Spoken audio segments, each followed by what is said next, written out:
아멘. 반갑습니다. 드디어 오늘은 5월 3일 5월의 첫 주일 예배가 되었습니다. 우리 강서의 또 인터넷 예배에 참석하신 모든 분들을 진심으로 환영합니다. 계절의 여왕이라는 5월이 돌아왔고 따뜻한 날이 되고 있어서 너무 기쁩니다. 특별히 오늘은 우리 조수아 자매가 성찬 나눔을 주셔갖고 아주 담담하게 3분 정도 이렇게 삶을 나눴는데 수아 자매의 삶을 통해서 하나님이 역사하신 것, 또 그 가정을 통해서 예수님의 은혜를 주신 것, 또 앞으로 수아 자매가 펼쳐갈 인생을 생각해 보면서 많은 격려가 되었고, 또 우리 수아 자매를 위해서 많이 기도해 주시면 좋겠습니다. 코로나 상황이 지금은 한국에서는, 외국에서는 참 많이 크게 확진이 되고 발전되고 있지만 한국은 제일 좀 잘 정리가 되고 있는 그런 단계입니다. 아마 정부에서도 오늘 앞으로 어떻게 할 건지, 이제 사회적 거리두기를 완화하고 있는 그런 상황에서 어떻게 진행할 것인지를 발표한다고 들었습니다. 또 그 사회적 거리두기 발표에 정부 시책에 맞춰서 저희 교회에서도 또 각 교회마다 단계별로 탄력적으로 예배를 운영할 것 같습니다. 아마 오늘 예배가 끝나고 우리 결혼부 형제 모임에서도 어떻게 하면 좋을지, 또 싱글 캠퍼스, 또 결혼부 자매 그 웹 모임, 그 인터넷으로 같이 송하는 그런 시간을 통해서 앞으로 우리 강소교회가 어떻게 예배를 드릴지 또 많이 의견을 들어보기도 하고, 또 의견에 맞게끔 또 서로 함께 만들어가는, 연합하는 예배로 진행하도록 하겠습니다. 그리고 제가 개인적으로 감사한 건 우리 여기 오재욱 형제나 우리 홍영우 형제랑 같이 예배 드린 건 너무 좋지만요, 여러분과 함께 예배를 드릴 것을 너무 기대하고 꿈꾸고 있습니다. 아마 우리 강서교회 이렇게 의자를 좀 깔아보면 한 20명 이상은 한 2m, 1.5m, 2m 정도 거리를 둬도 예배를 드릴 수 있을 만한 공간이기 때문에 저희가 전부는 다 시간에 좀 주일학교까지 다 완전히 운행하는 시간은 좀 걸리긴 하겠지만, 그래도 우리가 예배를 아마 다음 주부터는 주중 예배나 또 주일 예배를 통해서 얼굴을 보고 예배를 함께 드리기를 꿈꿔봅니다. 또 물론 제주도에 있는 우리 상화영과 도영수님, 애나 너무 늘 함께 예배드려서 너무 감사드리고 싶습니다. 오늘은 부활 이후 예수님 만나는 사람들 6번째 말씀, 아마 오늘이 부활 이후 예수님 만난 사람들의 시리즈의 마지막 설교가 될 것 같습니다. 오늘은 베드로가 지난 주중에도 한번 했었고 오늘도 베드로에 대해서 말씀을 나눌게요. 오늘 주제는 내가 나를 사랑하냐는 예수님의 질문이에요. 지난주는 예수님 부활하고 나서 베드로를 만났을 때 갈릴리로 가라고 했고, 갈릴리에서 예수님이 만났을 때 아마도 베드로의 첫사랑을 기억하게 하는 그런 주중 예배 때 설교를 했습니다. 근데 이것은 사실은 지금 오늘 제가 나눌 말씀은 베드로의 끝사랑에 대한 설교입니다. 베드로가 어떻게 예수님을 전하게 됐고, 또 얼마나 삶에 많은 모진풍파, 또 박해, 복음을 전하면서 어려운 시간이 있어도 끝까지 믿음을 잃지 않고 예수님을 전할 수 있을지, 그 베드로의 끝사랑이 원동력이 되는, 또 어떻게 보면 우리 제자의 삶에서 가장 큰 힘이 될 만한 그런 말씀의 능력으로, 말씀의 파워로, 말씀의 힘으로 오늘 여러분과 함께 나누도록 하겠습니다. 오늘 본문 말씀은 요한복음 21장 14절부터 17절입니다. 요한복음 21장 14절부터 17절까지 제가 읽어보겠습니다. 예수께서 죽은 사람들 가운데서 살아나신 뒤에 제자들에게 자기를 나타내는 것은 이것이 세 번째였다. 그들이 아침을 먹은 뒤에 예수께서 시몬 베드로에게 물으셨다. 요한의 아들 시몬아, 내가 이 사람들보다 나를 더 사랑하느냐? 베드로가 대답하였다. 주님, 그렇습니다. 내가 주님을 사랑하는 줄을 주님께서 아십니다. 예수께서 그에게 말씀하셨다. 내 어린 양떼를 먹여라. 예수께서 두 번째로 그에게 물으셨다. 요한의 아들 시몬아, 내가 나를 사랑하느냐? 베드로가 대답하였다. 주님, 그렇습니다. 내가 주님을 사랑하는 줄을 주님께서 아십니다. 예수께서 그에게 말씀하셨다. 내 양떼를 쳐라. 예수께서 세 번째로 물으셨다. 요한의 아들 시몬아, 내가 나를 사랑하느냐? 그때 베드로는 예수께서 내가 나를 사랑하느냐 하고 3번이나 물으심으로 불안해서 주님께서는 모든 것을 아십니다. 그러므로 내가 주님을 사랑하는 줄을 주님께서 아십니다. 하고 대답하였다. 예수께서 그에게 말씀하셨다. 내 양떼를 먹여라. 아멘. 여기 요한복음 21장 14절부터 나오는 말씀에 예수님은 벌써 3번째 제자들에게 나타났다라고 성경에 써 있습니다. 지난 주중 예배 설교처럼 베드로에게는 갈릴리에서 만났던 예수님의 첫사랑부터 또 이 지금 아침을 먹은 뒤에 했던 예수님의 3번의 질문은 그의 인생의 터닝 포인트였을 것이고, 예수님이 했던 말씀 중에 베드로에게 죽을 때까지 명심하고 잊을 수 없었던 그 말씀을 예수님은 하고 계십니다. 예수님은 베드로에게 3번의 질문을 합니다. 참 공교롭게도 예수님이 베드로가 배신할 때 3번째 배신할 때 봤다라고 성경에 써 있습니다. 베드로가 예수님을 부인하고 배신한 게 3번이고, 또 죄책감이 많고 또 포기했었고 믿음에서 실족했던 베드로에게 베드로의 필요는 어쩌면 용서일 수도 있고 어쩌면 죄책감의 해결일 수도 있었는데, 그 모든 베드로의 필요를 예수님은 이 3 질문으로, 어쩌면 하나의 질문인데 3번 반복함으로 예수님은 베드로에게 깊은 은혜를 주십니다. 어쩌면 베드로에게 해주는 이 질문은 용서, 은혜, 2번째 기회였던 것 같습니다. 결국 베드로의 인생에서 이 말씀은 제자 훈련의 하이라이트가 되고 결국은 인생의 터닝 포인트가 된 질문이 됩니다. 우리에게도 마찬가지 질문일 수도 있습니다. 오늘 제 설교 첫 번째 포인트는 내가 이 사람들보다 나를 더 사랑하느냐입니다. 부활한 예수님이 3번째로 베드로에게 나타나서 물었던 첫 번째 질문은 물론 3번 반복했던 질문인데 똑같은 질문인데요. 이 질문입니다. 내가 이 사람들보다 나를 더 사랑하느냐라는 예수님의 질문입니다. 이 질문을 보고 저는 묵상해 봤습니다. 어쩌면 우리 제자들, 우리 강서교에 있는 모든 제자들은 이 질문을 잘 아실 것이고 들어봤던 설교일 수도 있고 우리가 계속 묵상할 만한 그런 주제이기도 합니다. 용서받고 싶은 베드로의 마음, 후회하며 깨진 마음이 있는 베드로에게 예수님은 가장 중요한 우리 인생에, 베드로 인생에 남은 삶을 살면서, 제자 삶을 살면서 가장 중요한 질문을 하게 됩니다. 그 질문은 사실은 우리 세상에서 하는 질문과는 좀 다릅니다. 제가 예전에 고전으로 춘향전을 봤는데 우리나라 사람들이 죄를 지면 이런 질문을 받게 됩니다. 내 죄를 내가 알렸다. 이게 우리의 정서입니다. 우리는 죄를 지은 사람을 처벌하고 그 죄를 처벌하는 것이 우리의 DNA 속에 박혀 있습니다. 그래서 우리도 죄를 짓고 나면 죄책감에서 잘 떠나기가 어렵습니다. 우리 죄를 누구보다 우리가 잘 알죠. 베드로도 베드로가 지은 죄를 잘 알았을 것입니다. 하지만 예수님은 베드로에게 아주 무슨 죄를 지었냐, 네가 죄가 얼마나 깊으냐를 얘기하기에 앞서 그 얘기는 사실 나오지도 않고 이 질문으로 죄보다 더 깊은 확신을 주게 됩니다. 이 질문입니다. 이 사람들보다 나를 더 사랑하냐고요. 사실 이 질문은 베드로에게 가장 중요한 질문이었습니다. 예수님이 이 땅에 오셔서 3년 동안 베드로에게 하나님을 사랑하고 이웃을 사랑하는 것으로 주제로 복음과 말씀과 율법과 정말 많은 병고침과 설교와 비유와 많은 것을 나눠주었습니다.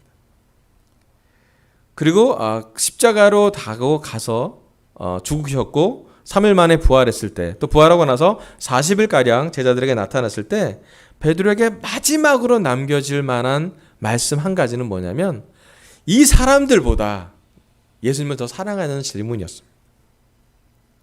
이것은 정말 중요한 질문입니다.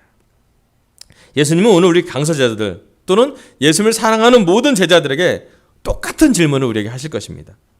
첫사랑도 중요하지만 사실은 끝사랑도 중요합니다. 우리가 예수님을 끝까지 사랑하는 것은 더 중요한 일입니다. 처음 사랑도 너무 감사하지만 여러 가지 삶의 어려움을 겪고 나서도 베드로가 끊임없이 예수님의 복음을 전할 수 있었던 것은 바로 이 질문에 대한 그의 삶의 대답이었습니다. 단지 예수님이 계실 때만 예수님 내가 예수님을 사랑하는 줄을 주님이 아십니다라고 대답만 한 것이 아니라 그 대답이 그의 남은 삶이 되었고 예수님이 보이지 않는 부활하시고 나서 승천하시고 나서 예수님이 계시지 않는 상황, 때로는 교회에 아무도 보이지 않고 사람이 보이지 않는 상황에서도 예수님만 생각하고 베드로는 이 질문에 대답을 하면서 삶을 살았습니다. 다른 사람들보다 누구보다 예수님을 더 사랑하는 삶이 바로 예수님의 원하는 예수님이 부활 후에 우리에게 전달하는 메시지였습니다. 여러분 베드로 위에 반석 위에 교회를 세우겠다고 예수님이 말씀하셨는데 베드로가 세웠던 그 반석은 베드로라는 사람, 갈대라는 성품의 사람이 아니라 선한 고백에 의한 교회였습니다. 그것은 뭐냐면 예수님은 그리스도요 주님이라는 고백이었습니다. 그 고백이야말로 선한 고백이었고 그 고백이 흔들리지 않을 때 그 고백 위에 그 반석 위에 예수님이 사랑하는 교회를 세우셨다고 합니다. 그것이 그 고백이 흔들리지 않았기 때문에 베드로는 그 이후로도 예수님을 전할 수가 있었습니다. 이 질문은 오늘 우리한테 한번 적용해 봤으면 좋겠습니다. 오늘 우리 자신에게 우리 모두에게 예수님은 물어보고 싶어 합니다. 이 세상에서 우리는 누구를 가장 많이 사랑하고 계십니까?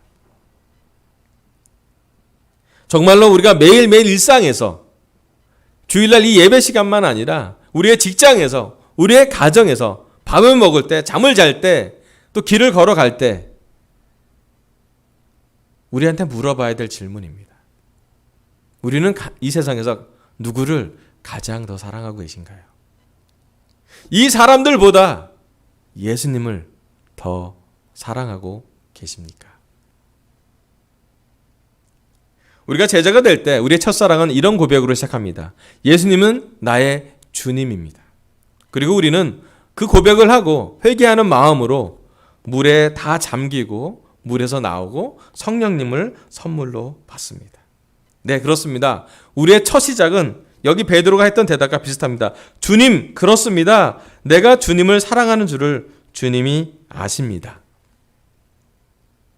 베드로는 그렇게 시작했고 또 그렇게 끝을 내어가고 있었습니다. 베드로에게 사랑할 사람이 되게 많았습니다. 아내도 있었고 아이도 있었고 장모도 있었고 제자들도 있었습니다. 하지만 베드로의 남은 인생에 가장 많이 사랑했던 사람, 베드로가 끝까지 누구보다 더 사랑하려고 했던 사람, 심지어 자기 자신보다도 끝까지 사랑하려고 했던 사람은 바로 예수님이었습니다.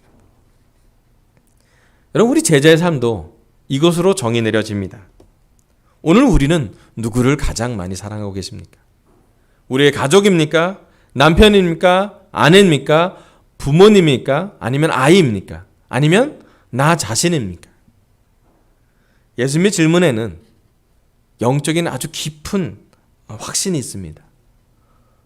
우리가 예수님을 따라 제자로 살 때 날마다 자기를 미워하고 자기 십자가를 지고 예수님을 따라오라고 배웠습니다. 오늘 우리의 제자가 될 땐 그 질문에 대한 대답으로 하루를 사는 것입니다. 저 또한 저의 중요한 결정 밑에는 예수님의 질문이 있었습니다. 제가 제자가 될 때, 고3 때 예수님은 나의 주님이라고 사실은 첫사랑처럼 고백했습니다. 하지만 시간이 지나면 지날수록 제 삶에 좋을 때도 있었지만 제 삶에 어려운 시기가 왔습니다. 내 주위의 친구들이 하나씩 둘씩 교회를 떠날 때, 또 저 스스로도 죄를 짓고 잘 회개가 되지 않고 반복적인 죄를 짓고 난 다음에 저 또한 교회에서 떠날 유혹이 들었을 때, 또 심지어 교회 안에서 형제자매들한테 또는 나 스스로에게 상처를 받고 힘들었을 때, 공격을 받았을 때, 누군가를 정말 용서하기 힘들었을 때, 또 누구보다도 나 스스로에게 내 죄에서 나는 용서받기 힘든 사람이라고 느꼈을 때 저는 이 질문을 저에게 했습니다. 왕씨가 내가 이 사람들보다 나를 더 사랑하느냐고요. 이 질문에 대한 대답은 늘 저한테 도전이었고 또 그 질문에 대한 대답이 지금까지 제 믿음의 싸움이었던 것 같습니다. 어려울 때도 이 질문을 했었고요. 또 좋을 때도 이 질문을 했습니다. 제가 제 아내와 결혼하는 그 결혼날 죽을 때까지 내 아내를 사랑한다고 결정했을 때 그 결정 밑에는 내가 예수님을 사랑하는 것만큼 그 결정이 흔들리지 않을 것을 예수님처럼 똑같이는 못하겠지만 그 예수님을 닮아서 예수님이 교회를 사랑하듯이 아내를 사랑하는 것을 어렴풋이 결정했던 것 같고 그 사랑은 17년 동안 지금 계속 지속되고 있습니다. 제가 에리가 태어날 때 이런 결정을 했던 이런 기도를 했던 기억이 납니다. 주님, 에리에게 부끄러워지 않는 아빠가 되기로 결정합니다. 했던 기도를 기억합니다.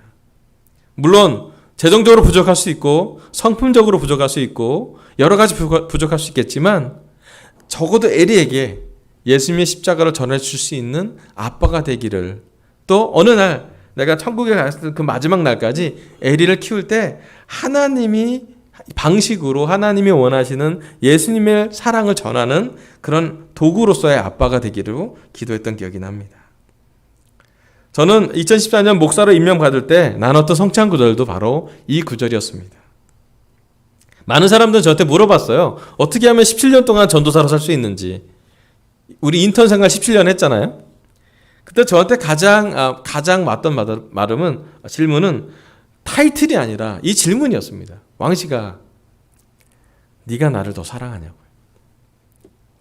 이 질문은 제 인생의 가장 중요한 질문이고 어쩌면 베드로에게도 가장 중요한 질문이었으며 지금 이 시간 이 설교를 듣는 모든 사람들에게 가장 중요한 질문이 될 것입니다. 이 세상에서 예수님이 묻고 싶은 것은 이 질문입니다. 내가 이 사람들보다 나를 더 사랑하냐고요. 아니, 어쩌면 천국 가서도 이 질문을 하실 거였어요. 천국 문에서 예수님이 우리에게 무엇을 물어보실까? 우리가 했던 많은 업적, 우리가 했던 많은 일을 물어보실까? 아니면 이 질문을 하실까? 아마 천국에서 예수님이 똑같은 질문을 하실 것 같아요. 왕씨가 네가 나를 사랑했니? 여러분, 이 질문에는 아주 중요한 분기점이 존재합니다. 그것은 뭐냐면 해야만 하는 일이 아니라 하고 싶은 일의 분기점입니다. 베드로는 해야만 하기 때문에 율법학자들처럼 바리새파처럼 해야만 했기 때문에 하는 복음이 아니었습니다. 베드로는 하고 싶은 일이 되었습니다. 해야만 하는 삶으로, 많은 규정으로, 옳고 그름으로 그 당시 유대인이 하나님을 따라갔을 때 예수님은 오셔서 완전한 터닝 포인트를 줬습니다. 하고 싶은 것으로 만들었습니다. 베드로는 예수님을 닮고 싶었습니다. 예수님의 몸짓, 예수님의 말투, 예수님의 설교, 심지어 예수님이 하신 기적, 예수님이 하신 능력 다 원했습니다. 왜냐하면 사랑했습니다. 베드로는 자기를 배신한 사람에게, 그것도 3번이나 여종에게 나는 모른다라고 얘기했을 때 눈물을 흘렸던 그분이 용서를, 그 사랑을 갖고 싶었습니다. 은혜를 갖고 싶었고 그런 예수님을 전하고 싶었고 어떠한 문제가 있어도 예수님을 사랑하는 것을 놓치지 않으려고 했습니다. 저는 우리 강서교육 제자들이 모두 이 마음이 있다라고 믿습니다. 눈에 보이지 않지만 우리 인터넷으로 예배를 드리지만 우리 마음속에 이 예배가 가장 중요한 것은 뭐냐면 이 예배 시간에 우리는 예수님, 내가 주님을 사랑하는 줄을 주님이 아십니다라는 고백입니다. 눈에 보이지 않지만 우리 직장에서, 우리의 가정에서, 우리의 개인적인 학교에서, 삶에서 우리는 이 질문에 대한 대답을 삶으로 하고 있는 것입니다. 주님을 사랑하는 줄을 주님이 아신다고요. 예수님이 아실 거예요. 하지만 또 물어보실 겁니다. 해야만 하는 것으로 교회를 가는 것이 아니라, 해야만 하는 것으로 사람을 사랑하는 것이 아니라 예수님처럼 예수님을 사랑하고 있기에, 또 예수님에게 사랑을 너무 많이 받았기에 조금이라도 나눠주려는 마음으로 우리는 사는 것입니다. 은혜를 받았기에, 거저 받았기에 우리는 거저 주는 것입니다. 예수님의 사람들을 내 사람인처럼 사랑하는 것입니다. 우리는 이 대답을 하나님이 원하신다는 것도 알고 있습니다. 주님을 더 사랑하기에 세상에서 상처를 받아도 우린 사랑하려고 노력했습니다. 우리가 했던 두려움 안에서도 전도를 한 이유도, 또 지금도 성역 공부를 하고 죄 고백을 하고 성품 훈련을 하고 누군가의 성역 공부에 들어갈 수 있는 것도 사실은 주님을 사랑하기 때문에 하는 것입니다. 오늘 이 예배를 드리는 것도, 성찬에 방금 전에 참여한 것도 예수님을 사랑하는 우리의 고백입니다. 그래서 우리에게 이 질문, 깊이 있는 질문으로 남았기를 바랍니다. 베드로처럼 사람은 시몬으로 갈 때지만 그의 선한 고백이 반석이 되었던 것처럼 우리는 매일 이 고백을 했으면 좋겠습니다. 주님, 그렇습니다. 내가 주님을 사랑하는 줄을 주님께서 아십니다. 우리 삶으로 그런 대답을 했으면 좋겠습니다. 자, 오늘 두 번째 말씀은요, 21장 15절입니다. 요한복음 21장 15절에 그 밑부분에 베드로가 이렇게 대답을, 주님, 그렇습니다. 내가 주님을 사랑하는 줄을 주님께서 아십니다. 라고 대답을 했을 때 예수님이 하신 대답이에요. 예수께서 그에게 말씀하셨다. 내 어린 양떼를 먹여라. 베드로가 대답을, 선한 고백처럼 좋은 대답을 했을 때 그제서야 예수님은 베드로의 남은 인생에서 베드로가 해야 될 미션, 사명을 말씀하십니다. 공교롭게도 베드로와 예수님은 세 번의 질문과 세 번의 대답을 했고요. 나머지 세 번째, 마지막 세 번째는 베드로가 상처가 날 만큼 깊은 질문과 대답을 했습니다. 같은 질문이지만 깊이가 좀 달랐다고 볼 수가 있습니다.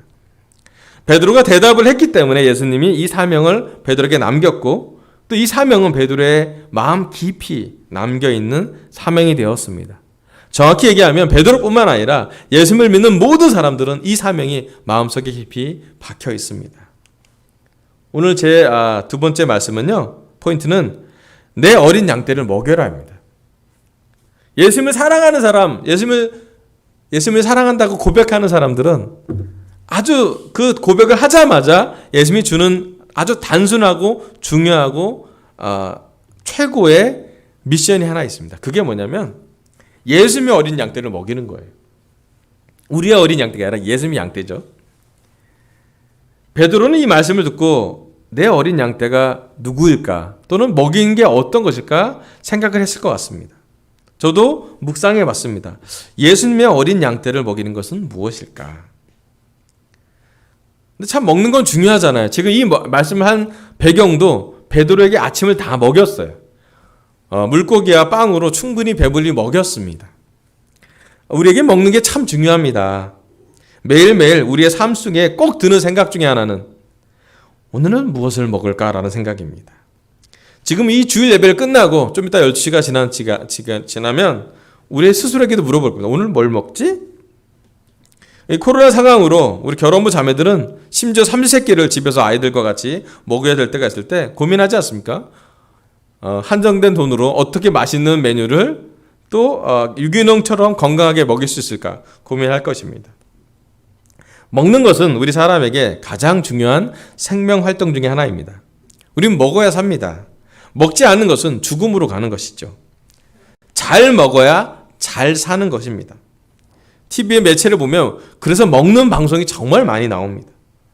먹지 못하는 고통이 가장 큰 고통입니다. 예수님의 성찬도 사실은 먹는 것과 연결이 됐습니다. 예수님이 빵과 포도들을 여시고 난 다음에 우리에게 성찬을 기억할 때 먹을 때마다 기억하라 그랬습니다.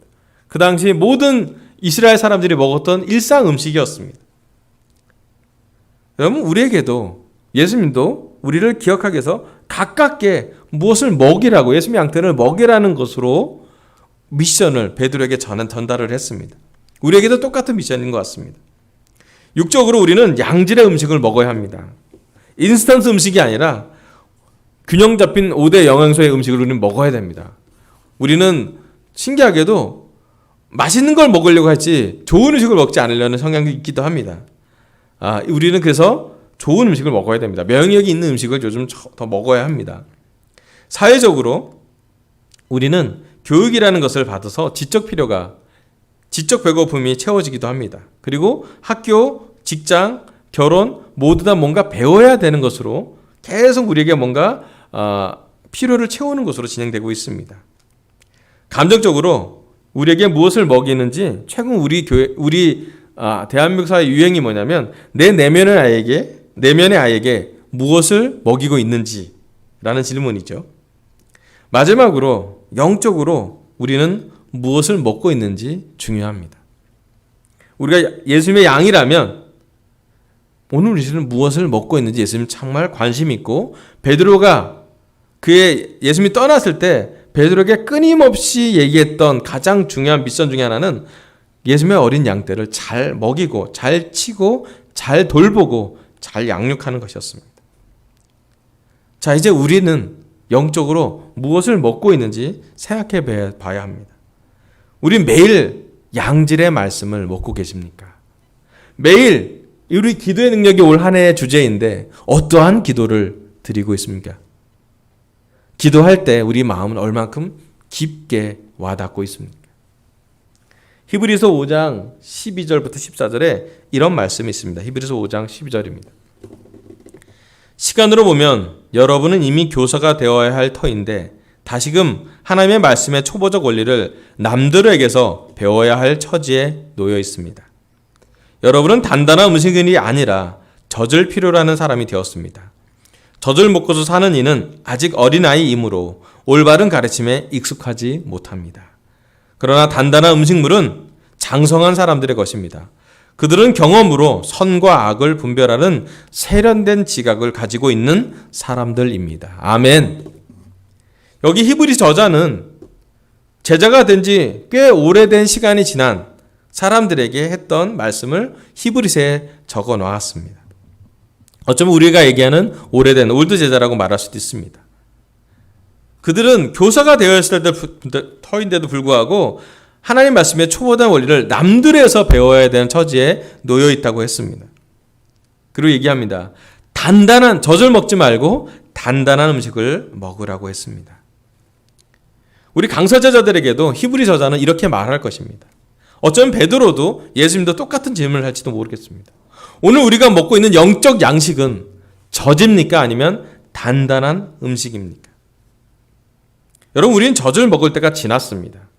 우리 강서에서 가장 어린 태민이도 지금 한 6살쯤 됐을 텐데 젖을 뗐을 거겠죠. 6살이면. 심지어 우리 형남 아들인 윤희도 젖을 뗐을 거라고 저는 생각이 됩니다. 부모로서 우리는 아이가 단계별로 성장할 것을 기대합니다. 우리 아이가 젖을 먹는 것을 지나서 점점점 이유식을 먹고 이유식 다음에 단단한 음식을, 이빨이 강해지면서 단단한 음식을 잘 먹고 소화하기를 원합니다. 그리고 좀 지나면 이런 생각을 합니다. 스스로 알아서 먹기를. 우리 틴 이상 되면 자기가 알아서 찾아서 먹습니다. 근데 오늘 스스로에게 우리한테 물어봤으면 좋겠어요. 그럼 우리는 스스로 얼마큼 깊은 말씀, 단단한 영적인 양식을 먹고 있습니까? 누가 옆에서 젖을 떠다 줘야 되는 것으로 우리의 양식이 만족되지 않습니다. 우리 강서 제자들에게 깊이 있는 성경 말씀을 주고 싶어서 저는 요즘 신학대학원을 다니고 있고 2년차 지금 깊은 말씀을 연구하고 있습니다. 물론 매주 최고 또 깊은 설교를 해서 준비하고 있고 기도하고 있고 고민하고 있고 또 피드백 갖고 있고 앞으로도 계속 하고 있는데 즐겁기도 하고 고통스럽기도 합니다. 양쪽 다 있어요. 그리고 가장 좋은 건 한 가지 제가 가장 감사한 건 설교 준비하는 시간이 가장 저에게 많은 배움의 시간이기도 합니다. 그런데 설교를 준비하면 준비할수록 또 지난 3년 동안 매주 설교를 하면서 저한테 깊은 확신이 하나 생겼습니다. 그게 뭐냐면 제 설교가 매일매일 우리 강서교회지 제자들이 하는 큐티보다 더 나을 수 없다고요. 방향은 제시할 수 있어요. 왜냐하면 목자는 양들을 풀밭으로 가게 하고 풀밭에 나누는 것이 목자의 역할이겠죠. 방향은. 하지만 풀을 먹는 것은 양들의 몫입니다. 그리고 어떤 풀을 가려 먹는지는 좀 더 풀을 많이 먹어봤던 그런 선배 양들이 할 일이죠. 오늘 우리가 앉아서 누가 영적 양식을 물어다 주기만 바라는 것은 너무 어린 기대에 그치고 마는 것입니다. 우리는 예수님을 더 사랑하기 때문에 또 말씀이 우리 손에 성경책 말씀이 있기 때문에 우리 스스로 깊은 말씀을 사랑해야 되고 또 단단한 영적 음식물을 먹고 또 그 음식을 소화하는 것을 계속 훈련하는 것입니다. 저는 그래서 올해 기도하고 있어요. 지금 뭐냐면 우리 강서교회 제자들의 삶을 통해서 또 저랑 똑같진 않지만 각자 자기 분야에 있어서 자기의 영적인 음식, 단단한 음식을 먹고 그 음식을 서로 나눴으면 좋겠습니다. 마치 우리 잔치집에 오듯이 서로 자기 집에서 자기가 잘하고 수 있는 음식 하나를 모아서 모으면 그게 아주 풍성한 우리 잔치 음식이 되듯이 각 가정별로 또 캠퍼스, 싱글, 개인별로 나는 이 말씀에 나는 내 깊은 말씀에 연구를 해봤고 또 이 말씀이 나는 소화해서 이런 일이 생겼어. 또 내가 올해 기도해 봤는데 이 기도를 정말 갈등하면서 했는데 이 기도가 이렇게 하나님이 응답해 주셨어. 또는 이 기도를 통해서 나는 이렇게 배웠습니다 라고 말할 수 있는 것들이 있었으면 좋겠어요. 물론 그 중에 하나가 아까 우리 수아자매가 잘했지만 성찬을 하잖아요. 우리 강서교회 제자들은 1년에 적어도 2번 정도 성찬을 하게 되는데 예배도 마찬가지인 것 같아요. 어떤 사람은 찬양으로, 어떤 사람은 성찬으로, 어떤 사람은 시스템으로, 어떤 사람은 안내로, 또 어떤 사람은 설교하는 것으로 우리는 함께 만들어서 예배를 드리는 것입니다. 이제 우리는 누군가가 누구를 다 떠먹여주는 것이 아니라 서로 먹여야 되는 그런 시기가 왔다라고 생각합니다. 그래서 저는 꿈꾸고 기도하는 것이 뭐냐면 우리 강서교회 제자들이 서로 말씀을 전하는 것이에요. 또 적어도 자기 말씀을 서로 나눌 수 있으면 좋겠습니다. 올해 하반기에는 누군가가 주중예배나 주일예배 나와서 설교를 강서교회 제자들 중에서 했으면 좋겠어요. 왜냐하면 여러분에게도 하나님의 영이 계시고 또 여러분의 음식은 우리가 함께 연구하고 또 소화하면서 진행할 거라고 생각합니다. 베드로는 이 말을 듣고 정말 어린 양들을 먹였습니다. 사도행전 2장에서 베드로는 예수님처럼 설교했습니다. 그리고 담대하게 설교했고 3,000명을 세례 주었습니다. 또 기도 시간에 기적도 행했습니다. 베드로는 근데 그 모든 것을 혼자 하지 않았습니다. 12사도들과 함께 기도했고 같이 그 예수님과 함께했던 여자들과도 함께하면서 예수님의 설교와 그 모든 것을 함께 나눴고요. 또 베드로의 거의 말년에는 바울, 영크리스찬인 바울의 도전을 받고도 함께 겸손하게 제자훈련을 받은 것이 성경에 기록되어 있습니다. 여러분 그래서 얘기한 것은 내 어린 양떼를 먹이는 것은 베드로뿐만 아니라 베드로가 사랑하는 모든 사람들 또 예수님을 사랑하는 모든 사람들이 공통적으로 했던 미션입니다. 여러분이 강서교회 제자들도 저와 함께 서로 영적인 단단한 음식을 먹었는지 물어봐주고 또 먹었으면 나눠주고 예수님의 깊은 교제를 했으면 참 좋겠습니다. 마치 성찬처럼 예수님이 우리 삶에 어떤 역할을 해주셨는지 지금 이 코로나 상황에서 예수님이 우리 삶에 어떻게 역사하는지도 우리가 나눴으면 참 좋겠습니다. 특별히 이번 주는 어린이날도 있고 어버이날도 있고 연휴 기간이 징검다리로 있습니다. 저는 그때 어느 한 시간은 내가 오늘 말씀을 좀 깊게 소화해 봐야겠다. 나는 좀 기도를 좀 특별하게 했으면 좋겠다. 조용한 곳에 가서 하나님과 정말 그런 베드로의 첫사랑도 보았지만 베드로의 끝사랑처럼 살 수 있는 시간을 가져보면 참 좋겠습니다. 오늘 하나님은 부활 이후 예수님이 만난 사람들 6번째로 베드로에 대해서 마지막 설교하겠습니다. 내가 나를 사랑하느냐. 베드로의 첫사랑이 있다면 이제 베드로의 끝사랑으로 예수님은 미션을 정합니다. 내가 이 사람들보다 나를 더 사랑하느냐라고 예수님이 질문했습니다. 여러분 우리 모두가 이 질문에 대한 대답을 이번 주의 삶을 통해서 대답을 했으면 좋겠고 죽을 때까지 이 질문의 대답을 중요한 시간에 깊이 있는 시간에 계속 했으면 좋겠습니다. 주님, 내가 주님을 사랑하는 줄 주님이 아십니다라고 우리가 대답했으면 좋겠습니다. 두 번째로는요. 내 어린 양떼를 먹이라고요. 양떼를 먹이고 양떼를 치고 양떼를 돌보고 양떼를 섬기고 인도하고 또 단단한 음식을 먹으라고 했습니다. 여러분 저와 함께 우리 양떼를 서로 돌봤으면 좋겠습니다. 그리고 단단한 음식으로 서로에게 격려해 줬으면 참 좋겠습니다. 이상으로 설교를 마치겠습니다. 감사합니다.